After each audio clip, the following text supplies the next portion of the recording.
Askıran Şəhzadə. Qədim zamanlarda bir kral və kraliçə yeni doğulan oğulları Şəhzadə Rolandorun xaç suyuna salınması şərəfinə möhtəşəm bir qonaqlıq verdilər. Ziyafət qalanın möhtəşəm zalında təşkil olunmuşdu və qonaqlar üçün hər cür yemək var idi. Şorbalar, tortlar, punş və əlbəttə ki, hamının sevdiyi çiyələkli piroqlar.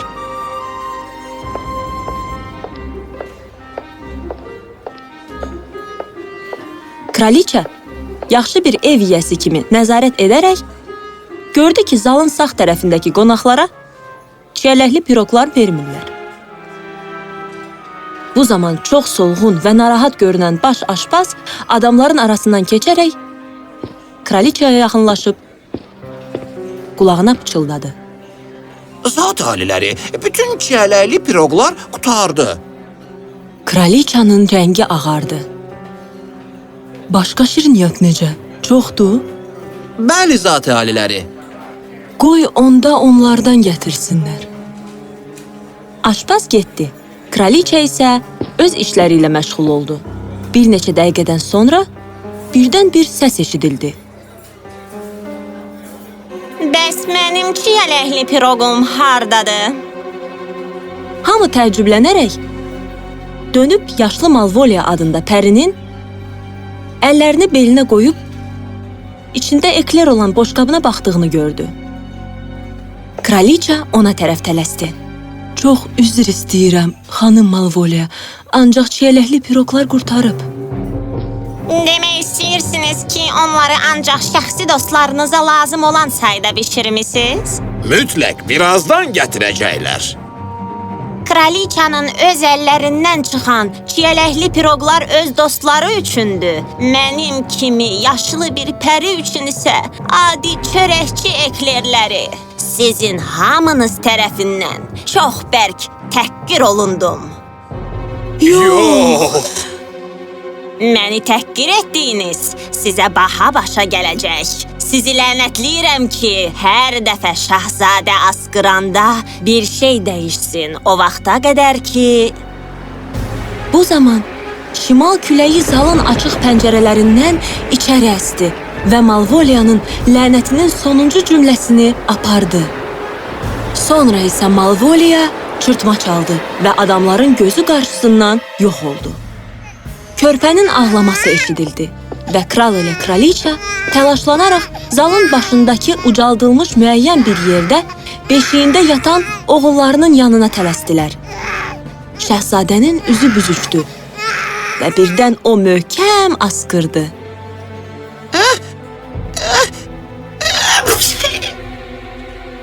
Birdən-birə onları dəhşətə gətirərək saray astroloqu ev saatına çevrildi.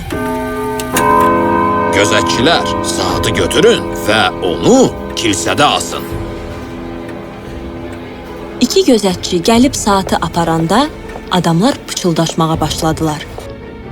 Ziyafət olduqca qəmgin bir şəkildə sona çatdı. Daha sonra kral və kraliçə saray həkimi Doktor Pili çağırdılar. Şahzadənin askırmaması üçün biz nə etməliyik, həkim? Şahzadə külək, soyuq dəymə və biber kimi askırmağa səbəb olan amillərdən qorunmalıdır. Qoy şahzadə xüsusi otaqda qalsın və o otağa soyuq dəyməsinin olub-olmadığı yoxlanılmadan və mikrop keçirməyən geyim geyinmədən heç kim buraxılmasın. Əgər zat alilərinizin dağlarda sarayı varsa, qoy təmiz havada yaşamağı üçün şahzadə ora aparılsın. Qızıl dağda güllə var. Ora gözəl, şəfaverici bir yerdir. Beləliklə, razılaşdırıldığı kimi şəhzadə qısa müddətdə gülləyə köçürüldü. İllər ötüb keçdi. Heç kim Malvolyanın lənətini poza bilmirdi. Çünki onun ləğv olunması üçün olan ipucunu külək aparmışdı. Təəssüf ki, Malvolya özü də yoxa çıxmışdı. Şahzadə artıq yaraşıqlı, balaca bir oğlan olmuşdu. Təcrübəli müəllimlər ona tarix, musiqi, rəsm, rəqs və şahzadənin bilməsi lazım olan hər şeyi öyrədirdilər. Amma əsl həyat haqqında o demək olar ki, heç nə bilmirdi. Bu tənha illərdə onun ən sadiq yoldaşı İngilis dilində son dərəcə yaxşı danışan Poldo adlı bir pudil idi.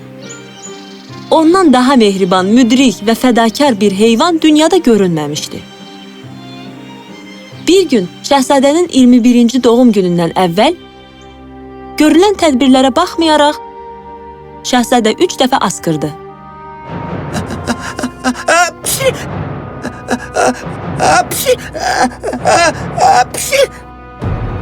O ilk dəfə asqıranda kraldakı Poldodan başqa bütün itlər pişiyə, bütün pişiklər itə çevrildi. Ciddi olmasa da bu dəyişiklik çox qəribə və təbiətə zidd idi. Bütün pişiklər insanlara hürərək onları küçələrdən qovurdular. Digər tərəfdən də itlər mətbəxdə sobanın altında uzanır və özlərinə sıçan axtarırdılar. Sahiblərinin diqqətini cəlb etmək üçün itlər miyoldayırdılar və mırıldayırdılar. İkinci dəfə asqıranda 70 yaşdan yuxarı yaşlı cənabların hamısı qarağac ağacına çevrildi. Bu qəfil çevrilişdən ətrafdakı insanlar kök ötürdülər.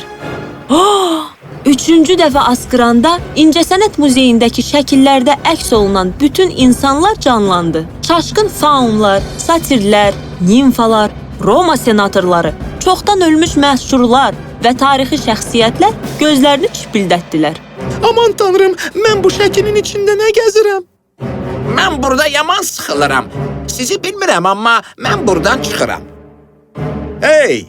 Bu şəkillərdən ən sonuncu çıxan ləng qatardı. Sonra onların hamısı şəkillərdən çıxdılar. Onların muzeyin ətrafından uzaqlaşmamaları üçün tutub saxlamağa çalışdılar. Bu vaxt şahzadə özünü çox bədbəxt hiss eləyirdi. Oh, bu nə səfalətdir. Ömrümün sonuna qədər bu qalada necə bağlı qalacağımı təsəvvür eləyə bilmirəm. O cəsur olsa da divanında uzanıb kədər içində ağladı. Birdən Poldo peyda oldu. Niyə ağlayırsan, şahzadə? Öz bəxtimə. Təsəvvür eləyə bilmirəm ki, mən bütün ömrüm boyu bu qalada qalacam və böyük, möhtəşəm dünyanı görə bilməyəcəm. Poldo bir neçə dəqiqə susqun dayandı. Əziz şahzadə, ümidinizi itirməyin. Mənim köhnə sahibim Şimal qütbünün nəhəngi ilə məsləhətləşməyi düşündünüzmü? Axı şimal küləyi onunla yaşayır. Nəhəngin sarayında küləklərin eşitdiyi sirlərlə dolu böyük bir sandığı var və bəlkə də Malvolyanın sehrinin açarı da onların arasındadır. Əgər mənə isti bir palto və 4 çəkmə düzəldə bilsəz, mən nəhəngin yanına gedib ondan bu barədə soruşaram. Həqiqətən də bunu mənə görə eləyirsən? Sənə həqiqətən də çox minnətdar olardım, əgər bütün bu olanlara bir çarə tapa bilsəydin. Poldo sevinclə başını yellədi. Ertəsi gün kral dərzisi Poldo üçün möhtəşəm bir palto və 4 gözəl çəkmə hazırladı. Poldo bu isti paltarları geyindi, vidalaşdı və şimal tərəfə qaçdı. O vaxta qədər ki, yüksək gülləsindən krallığın hər küncünü görən şahzadə onun təpələrin arxasında itdiyini gördü. Təhlükəli varlıqlara fikir verməyən Poldo qaranlıq meşədən keçdi. Qüdrətli donmuş okeanlardan keçdi və yalnız nəhəngin sarayına çatanda dayandı. İçəri girəndə o tünd sarı saçlı, buzdan tac taxmış və hansısa növ yumuşaq ağ parçadan düzəldilmiş böyük bir mantiya taxmış, hündür və güclü nəhəngi gördü. Onun köməkçiləri küləklər idi. Onları qəribə, kölgəli, sürətlə irəli və geri tərpənən varlıqlar kimi təsvir eləmək olardı. Saray əyanları isə qasırğa və fırtınalar idi. Xoş gəlmisən, Poldo. Səni bura nə gətirib? Mən şahzadə Rolandor'un xaç suyuna çəkildiyi gün Pəri Malvolyanın şimal-şərq küləyi tərəfindən aparılmış sözlərini axtarıram. Əgər bu sözlər məndədirsə, onda buyura bilərsən. Küləklər, sirlər sandığını gətirin, zəhmət olmasa. 2 külək sandığı gətirdi. Sandıq daşdan hazırlanmışdı və buzdan almazlar ilə bəzədilmişdi. Onun içərisində küləyin qulaq asdığı sirlər, etiraflar, nəzirlər, şən gülüşlər və sadə sözlər var idi. Və əlbəttə ki, sandığın kiçik bir güşəsində Malvoliyanın sehrinin havada üzən kiçik, köhnə, tozlu sözlər olan hissəsi də oradaydı. Sözlər belə idi. Onunla evlənməyə cəsarət edən birini tapana qədər. Axı niyə həmişə çıxış yolu evlənməkdə olur? Niyə belə olmur ki? Məsələn, mənim kimi sadiq və vəfalı birini tapana qədər. Poldo bu sözləri əzbərlədi. Çox təşəkkür eləyirəm, xeyirxah cənab. İndi isə mən getməliyəm. Buyur, dəyməz. Poldo saraydan çıxaraq evə tələsdi.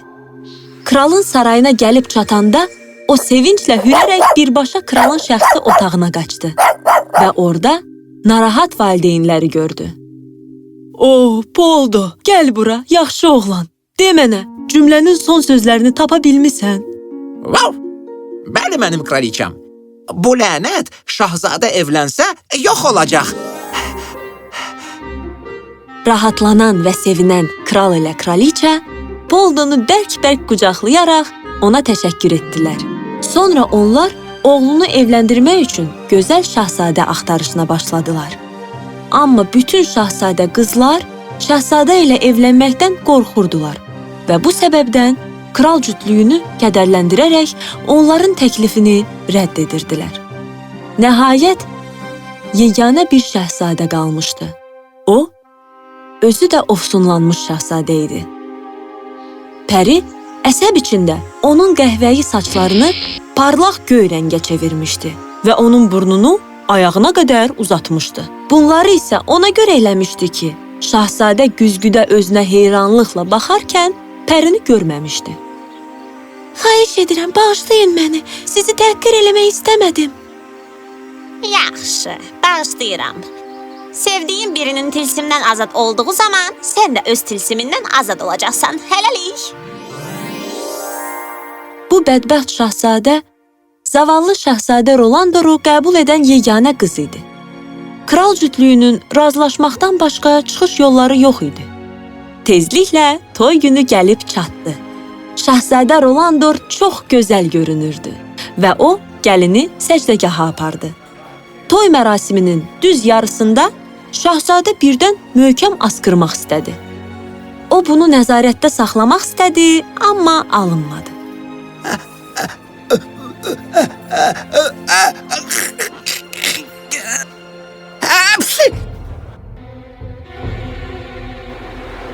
Şahzadə asqırarkən göy guruldadı və hamı nə baş verəcəyini görmək üçün ətrafa baxdı.